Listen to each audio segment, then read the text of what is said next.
The Adventures of Sam Spade, Detective.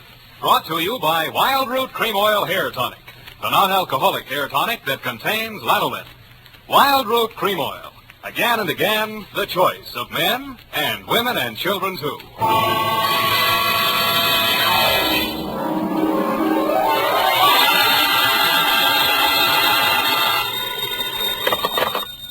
Sam Spade Detective Agency. Quote the Raven, nevermore. Yes. This is me. Is this Mr. Spade? Yes, but is this Miss Parade? Oh, yes, but Why are you eating a peanut butter sandwich at this time of night? why the allusion to Poe's Raven? Was your assignment among the literati? It certainly was. There was Rowena from Ivanhoe, a lost Lenore, a no-place Ralph, and a Horace from the Karloff with the same name. Oh, how distinguished. Have you got a cold, Eph? No. Well, then there was a carnivorous plant, a hideous meat-eating specimen of the botanical world, trying to take 2 fingers off me. Oh. Well, I've got 3 fingers all poured out for you here. Ah, pretty hip. I can see you intend to be terribly amusing tonight. But even so, I intend to come right down and dictate my report on the stocked watch caper while time stood still.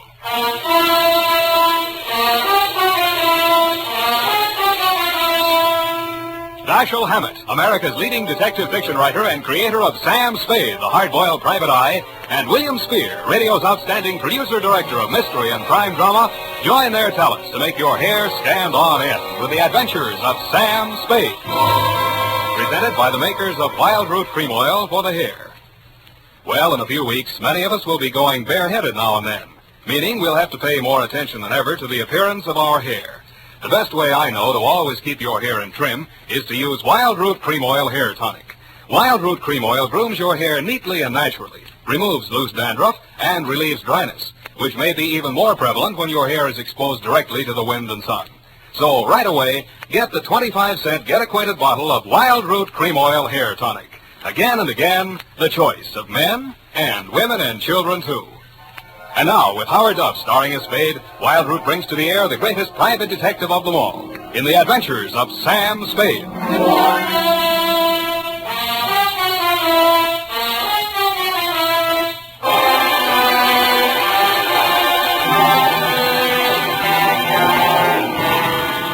I'm looking over a Hello, Sam.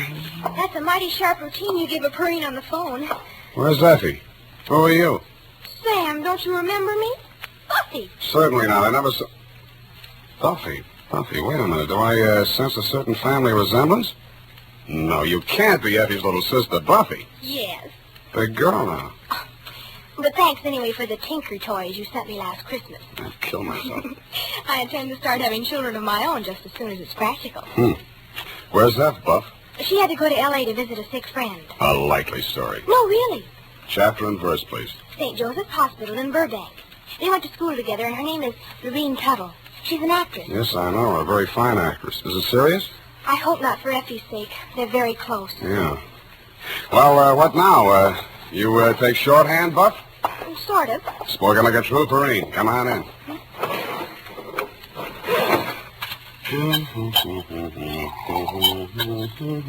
Oh, I hope it's good and gruesome.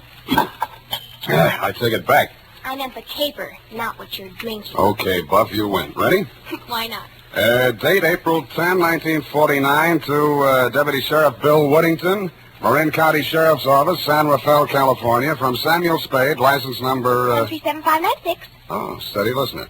Subject, the stopped watch caper. Dear Bill, here's how it turned out, and if I ever phone you for advice again, I'll take it because you were right. She was loaded. What about those threatening letters, Sam? Don't give another thought. Old Lady Raven's had me up there a dozen times the last 6 weeks. She got threatening letters, she got prowlers, but when I got there, she can't find the letters, and the way that house is tucked away in the woods, I don't think a prowler could find it. How do I find it, Bill? Huh? The Gray Line bus goes right by the gate. Mount Tama Valley Road, about 3 miles this side of Rock Spring. Oh, that sounds pretty rugged. You, say she's a crank. But she's got money, Sam. Oh, the poor old soul. And she got a niece. Oh? Yeah, over 23, but she's stacked. The old lady's loaded, the niece is stacked. Who else lives there? Well, there's a butler. Somebody flattened his head when he was young, and he wears bangs to call attention to it. Sort of shuffles around the house, You ought to see him out in the woods chasing them old ground squirrels. Quick as a deer hound. Yeah, and Never mind. You sold me. All these marvels I have got to see.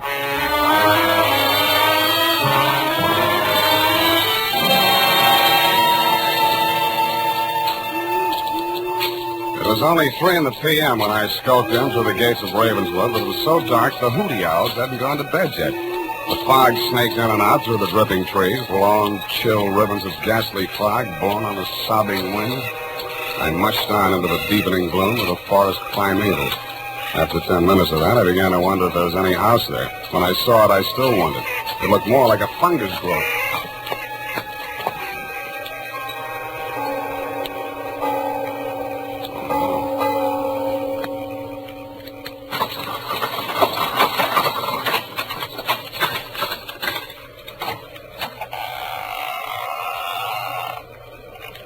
Yes? Speak of the English? It is chilly, isn't it, sir?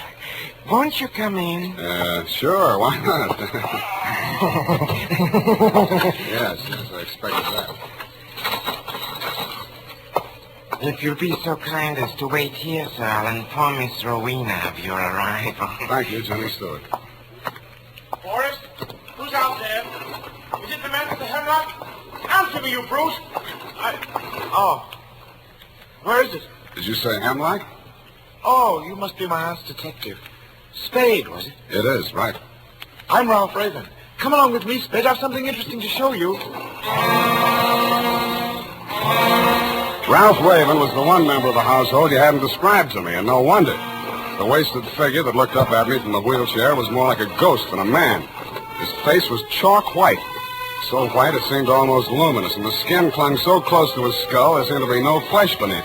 And his wide, staring eyes looked like 2 cups of black coffee on a snow-white tablecloth. I followed him into a glass-enclosed room only slightly larger than the garden court at the plaza.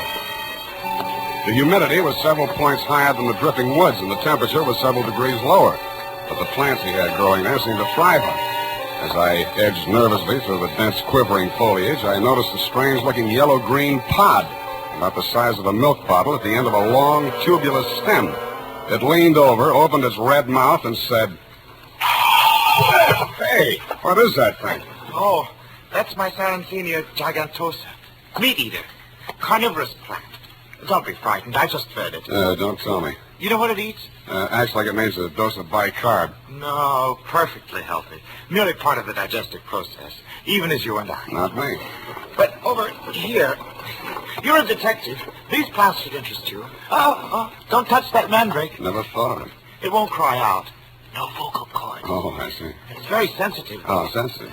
And deadly poison. Oh. And you see here, these pretty purple blossoms? Yeah, it's very pretty. Source of an alkaloid poison, favored by the Borgias. And these, white hellebore. Watch your language. I use it in compounding veratria, a poison so ancient it would probably go undetected in the police laboratories of today. Mm-hmm. And here's a charming one, both a killer and a medicine. Belladonna, or deadly nightshade, source of atropine. Mm-hmm. And this, commonly known as nux vomica, Well, produces not 1 but 2 deadly poisons. The well-known strychnine and the rare and not easily detectable brucine. yeah, well, it's quite a hobby, Mr. Raven. It's not a mere hobby, Mr. Spade. It's a practical science. All the plants in this conservatory have their fatal properties, and all have played a role in the great crimes of history. Did my aunt get another threatening letter? So she says. Odd that she should fear death at her age, and odd that she should hire a bodyguard. How does she know how it'll come? It might be poison. Speaking of poison, brother dear, it's time for your medicine. Oh, Spade, my sister, the lost Lenore. How do you do, Mr. Spade? How do you do? Here, Ralph, drink up. Why does it always have to be in milk? And look here, it's not time anyway. Oh, this confounded watch has stopped again. Spade, what time do you have? Why, it's 3, that's funny. My watch has stopped, too. I didn't know then what that meant. In fact, if you look on the last page of this report, Deputy dear, you'll see that the stopwatch was the key to the whole puzzle. I protest that my failure to realize the significance at that moment had absolutely nothing to do with the fact that my client's niece, Lenore Raven, was, as you so roguishly put it, stank. About there, Boris, the butler, bobbed up and beckoned me from the balustrade. I followed him upstairs and was ushered into the austere and regal presence of my client, Rowena Raven. That will be all, Boris. Yes, madam. Oh, Boris, I just remembered. Yes, madam. There on the occasional table, my watch. I want you to take it around to the watchmakers in the morning. It's on the fritz again. Yes, madam. Mr. Spade, I must apologize for keeping you waiting. Oh, that's all right. My watch hasn't been keeping proper time ever since those threatening letters started. Would that be a clue, Mr. Spade? Maybe we'd better start with the letters, Mrs. Raven. I can't find them anywhere. I think that young man from the sheriff's office must have pinched him. Bill Whittington? Oh, I'm sure not. Well, all the same, it's very odd that every time he comes here, he can't find them. Where did you put them, Mrs. Raven? Right there on the occasional table. Yeah, well, Mrs. Raven, sometimes people have very vivid dreams. Huh? Doesn't mean there's anything wrong with their minds or anything like You that. talk just like Dr. Slosser. That young sawbones my niece sent around looked at my sciatica. Sciatica's nothing but a pain. How can you look at it? It's a lot of bull. Yeah, what did the letters say, Mrs. Raven? That's why I wondered about my watch, Mr. Spade. The letters always contain some reference to time. Your time is running out. Beware when time moves slowly. Soon it may stop altogether. Mm-hmm. That sort of thing. You think there could be a connection? I mean, has there someone been tampering with my watch? The repairman doesn't know what's causing it to lose. Yeah, did he think it might have been tampered with? No. He thought it was something in the mountain. Magnetism or something. Well, that sounds logical. That's Now, a lot of hooey. I lived here 40 years and my watch never lost a minute. Something in the mountain, my eye. Something in this house, more like, or somebody. You ask me, he's not half so sick as he pretends to be. Your nephew? Uh-huh. What do you think? Well, I think he's a very sick man. No wonder. Sitting in that damp conservatory day after day, pottering over those fiendish poisonous plants. You see the one that eats mice and hamburgers? Yes, I did. What's supposed to be the matter with your nephew, Mrs. Raven? Oh, he was in an auto accident. Injured his neck. He had to remove part of a gland or something. His neck. But Dr. Schlosser says he's in good condition aside from that. And if he takes his medicine faithfully, there's no reason why he should... Come in! Ah, Mrs. Raven, how is that pain this afternoon? Worse, thank you. Dr. Schlosser says Mr. Spade. Ah, yes. The detective you engaged to investigate those letters you've been receiving. Mr. Spade thinks it's an inside job. Don't you, Mr. Spade? Well, that depends on what you mean by an inside job. There, you see? Inside that romantic imagination of yours, my dear lady. Hold still now while I give you your shot. I loathe being jabbed. Now. That wasn't so bad, was it? Can I work on? How is Ralph getting on, Doctor? Not well, I'm afraid. He doesn't seem to be responding to the... Mrs. Raven, what is it? Poison! You poisoned me!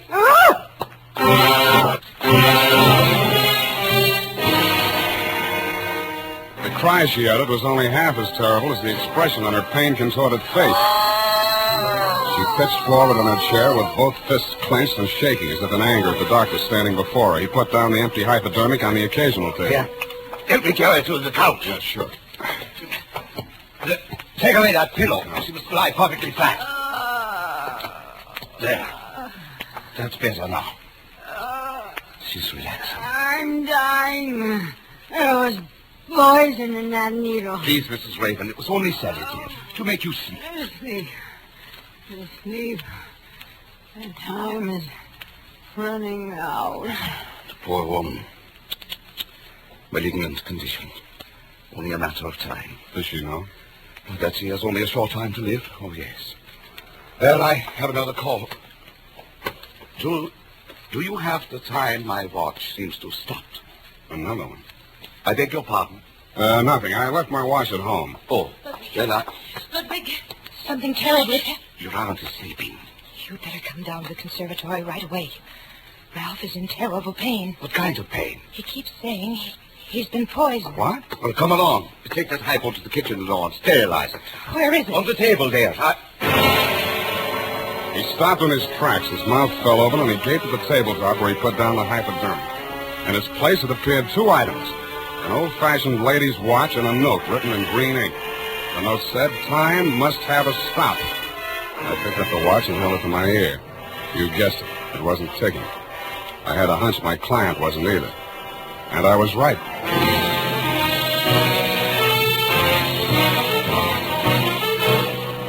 The makers of Wild Root Cream Oil are presenting the weekly Sunday adventure of Dashiell Hammett's famous private detective, Sam Spade.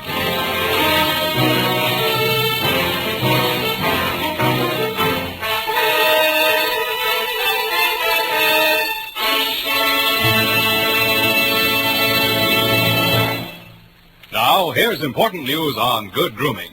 If you want the well-groomed look that helps you get ahead, socially and on the job, listen.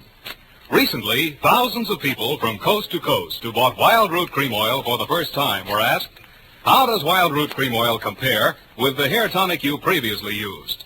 The results were amazing. Better than 4 out of 5 who replied said they preferred Wild Root Cream Oil. Remember, non-alcoholic Wild Root Cream Oil contains lanolin. It grooms the hair naturally, relieves dryness, and removes loose, ugly dandruff. So if you want your hair to be more attractive than ever before, get the generous new 25-cent size of Wild Root Cream Oil, America's leading hair tonic, on sale at all drug and toilet goods counters. It's also available in larger economy bottles and the handy new tube. By the way, smart girls use Wild Root Cream Oil too, and mothers say it's grand for training children's hair. Get Wild Root Cream Oil. Again and again, the choice of men and women and children too.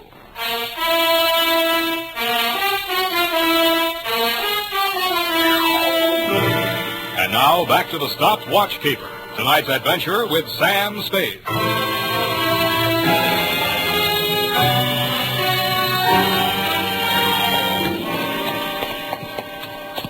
Ralph, where are you? Where did you leave him? Hey, wait. Over here. Oh, Spade. Keep them away from me. Ralph, I came as soon as I could. Tell me your symptoms. No. I phoned for another doctor. He's on his way now. Spade, my aunt. Take me to her. I must tell her. Tell her what? I'm afraid we have some bad news for you, Ralph. Your aunt is dead. Oh, so you poisoned her, too. Ralph, you're sick. You don't know what you're saying. She's been to every specialist in the country. They all said the same thing. They all said she was good for another 3 months. My dear boy, in these cases, any doctor's guess is as bad as the next. Oh. Please, Ralph, you're very sick. Please let Ludwig examine you. If it's what you think, the other doctor may be too late. Why not? Why should I fear death? That's better. Now let me see your eyes. So, open them out. So. What is it? What is it? He's right. It is poison. You know, my dear. Yes? When you sterilized that needle for Ralph's shot this morning, did you pick up the wrong bottle? Of course not. Strange. Very strange.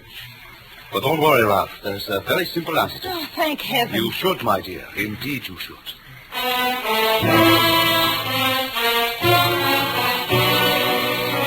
And that was that, Deputy dear.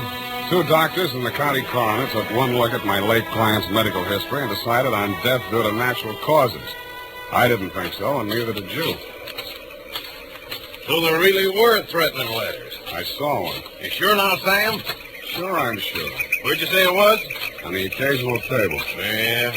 What was you doing when it wasn't a table? Not occasionally, occasional. Oh, just any old table. No, Bill, get this. It's real deep. An occasional table is a table that a woman picks up at a bargain and puts into a room under the mistaken impression that may come in handy someday. Mrs. Raven used hers as a catch-all for her unanswered correspondence, threatening letters included. And what happened to the one you saw? I don't know. I put it right here in my coat pocket along with a watch. It just disappeared. Well, that might be tampering with evidence. Listen, Bill, things were disappearing from that table almost as fast as other things showed up. Yeah, sounds like pack rats. You follow that up, Bill. I'm going to pack up and rat out of here. Now look, Sam. My client's dead. It's officially okay. I haven't made a penny out of the caper, and now I'm not likely to. So, do you give me a lift back to the toll gate, or do I hitchhike? There's your answer. Come on.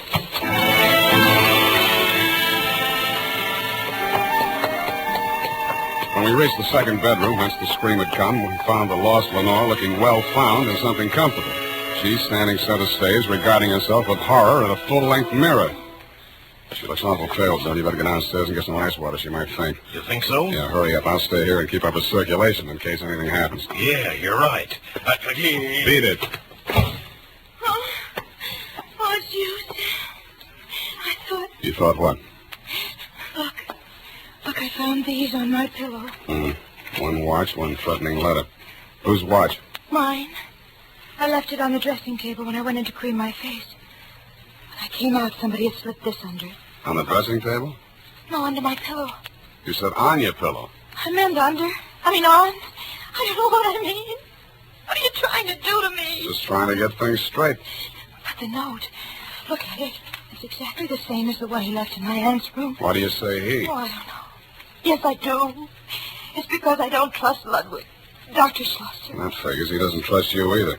When he pretended to think I might have picked up the wrong bottle. Oh, he was acting. Couldn't you see? You're not doing a bad job yourself. I'm not acting, not anymore. Listen to me. Listen, he's acted strangely ever since I foolishly said I'd marry him. I would myself. Oh, Sam, darling, don't joke. I don't mean like that. How did you meet him? He got me out of a jam once. The accident, when my brother was hurt. I went for a doctor, and he happened to be the nearest one. Well, I'd been drinking, and he took over, and he sent me home before the police arrived at the scene. Didn't Ralph know? He blanked out. He doesn't know to this day. But Ludwig never forgot. He forced me to recommend him to my aunt. He got into her good graces, practically moved into the house. Then he pretended to make love to me. Pretended? He didn't care about me till he found out about my aunt didn't have long to live. He knew half her money would come to me. Sam, do you think he poisoned my aunt? Officially, she died from natural causes. But you said she spoke about being poisoned. And Ralph, too. What's that medicine you give him in the note? I don't know. It's a prescription, just some drops that come in a metal container. Where do you keep those drops? Here. They're in my room. I have to hide them. They make Ralph feel so much better. He used to overdose when the doctor trusted him to dose himself. Let me see that medicine. It's just here in this cabinet. Here it is. It's Don't tell me. It's empty. There was a glass bottle inside the container. Small but heavy. Lead yet. Hey, what are you doing with that gadget? The thing with the dials and the speedometer? Well, that's something medical. I have to make a test on Ralph every day to see how he's getting along. You know what that actually is? Yes, I do. It detects anemia. Well, I wouldn't know about that, but a Geiger counter is generally used to detect something else. Well, what are you going to do with it? I'm going prospecting for that missing medicine. Ah, there you are. I've been looking everywhere for you. I'm afraid I have bad news for you, Lenore. Ralph? My diagnosis was correct. Pernicious anemia. Dead. What is that you are carrying, Mr. Spade? Oh, nothing special, Doctor. Just an old Geiger counter. Lenore, did you let him take it? He said he was going to use it to find Ralph's medicine. What happened to Ralph's medicine? I don't know. It's just gone. Mr. Spade, that machinery is my property. I must ask you to hand it over. No gun necessary, Doctor. Here, take it. Take your gun, too, sir. Lenore, carry the machine this way. Walk ahead of us. First, we try the conservatory. He was an amateur with a gun, but I didn't jump him for it because I'm an amateur with a Geiger. I did notice that the indicator on the dial got nervous the minute we walked into the conservatory. Ralph Raven's body was still in a wheelchair, no paler in death than in life. His sightless eyes were fixed on that obscene plant. The plant looked sick, too. It was drooping, and his red mouth was hanging open. As we walked past the wheelchair, the indicator on the dial of the Geiger counter moved forward and then slipped back again. Then it took a sudden big jump. Ah, so that was his hiding place. The maw of that disgusting carnivorous plant. Well, it's not pleasant, but there's only one way to get it. Don't move, either one of you. My eye is on you. Yes. Yes, it's here. At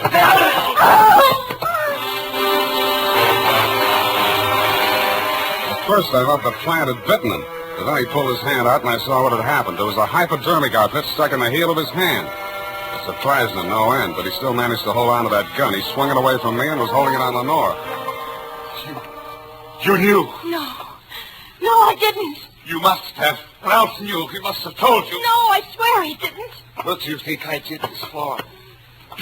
To die and leave you behind? To enjoy the money I got for you?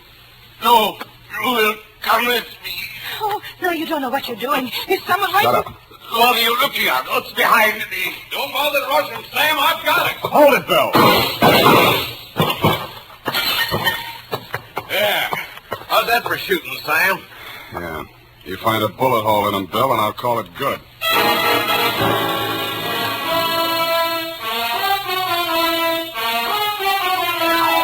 And that, Deputy dear, is the crop.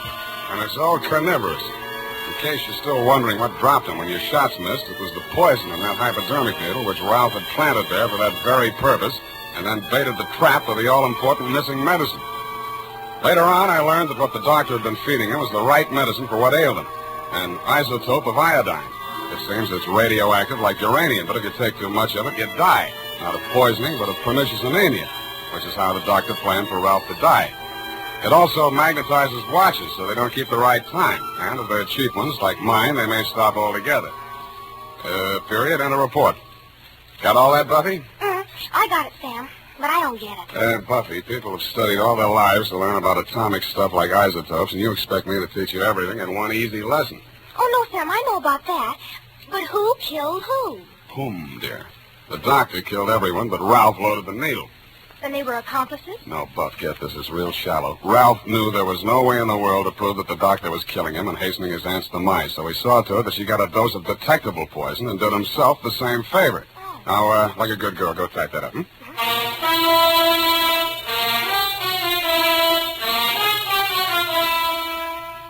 And now, listen to this.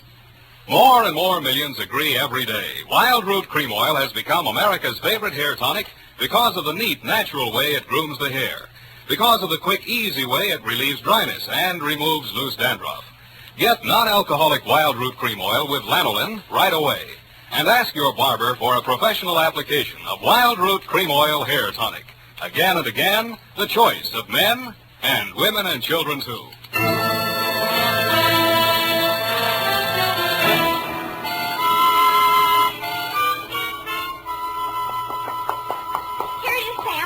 And I certainly hope that butler was brought to justice. What for, his dialect? No, for helping to deliver the threatening letters and then stealing off the occasional table. A brilliant deduction. How did you deduce? Sam, that's for kids. If Ralph was too ill to walk, then somebody had to push him upstairs in the wheelchair. Now, wouldn't it have been easier just to carry him? That's how he did it? Or just go up himself? That's how. Possibly, and then again, we may never know. But do we care? Yes. I hate loose ends, Sam. Then keep it up. Good night, Sam. Spoken like a true Marine, so I'll say to you, good night, sweetheart.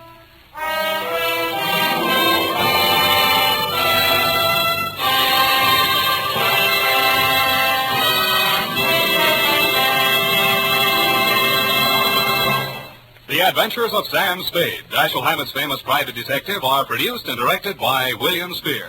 Sam Spade is played by Howard Duff.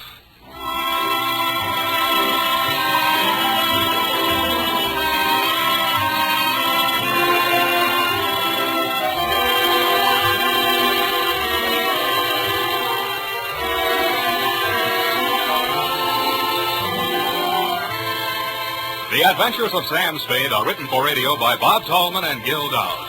Musical direction by Lud Gluskin, with score composed by Renee and Pierre Garrigan.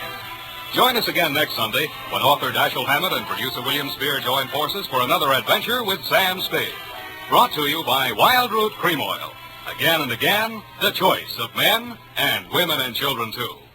This is Dick Joy reminding you to get Wild Root Cream Oil, Charlie. It keeps your hair in trim.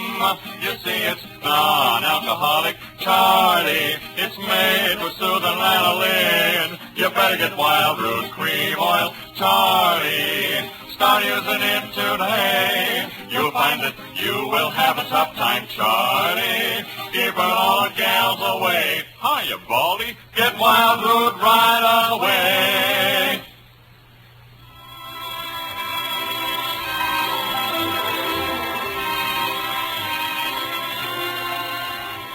This is CBS, the Columbia Broadcasting System.